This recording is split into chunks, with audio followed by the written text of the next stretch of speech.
আপত্তির ওপর শুনানি। বাংলাদেশ ক্রিকেট বোর্ডের নির্বাচনে এখন চলছে এই ঘটনা।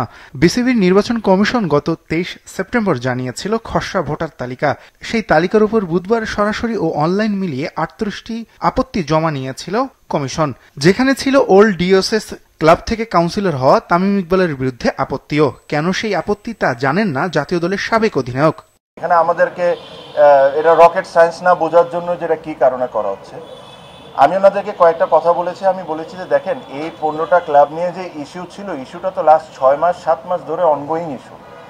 এখনই আপনাদের এই কাজটা কেন করতে হবে? রাইট নাও এই জিনিসটা আপনাদেরকে কেন তুলে নিয়ে আসতে হবে?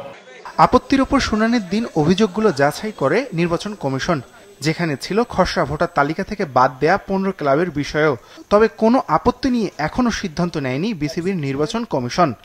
আমরা এই 30 জনের শুনানি নিয়েছি। এই 30 জনের ভিতরে সবাই মোটামুটি ক্লাবের আছেন কিছু, আর কিছু অ্যাডহক কমিটি থেকে আসা কাউন্সিলরদের যাদের বাদ দেওয়া হয়েছিল তাদের কমপ্লেন ছিল, সেই কমপ্লেন হিয়ারিং হয়েছে।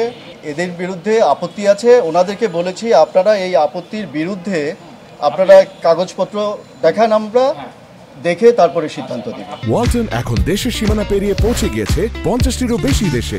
ওয়ালটন, ঘরে ঘরে বিশ্বজুড়ে।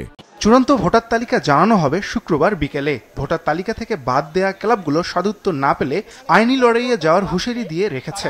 যেই 15টা ক্লাবকে বোর্ড কাউন্সিলর হিসেবে লিস্ট দিয়েছিল, কিন্তু নির্বাচন কমিশন তারা 15টা ক্লাবকে বাদ দিয়েছে।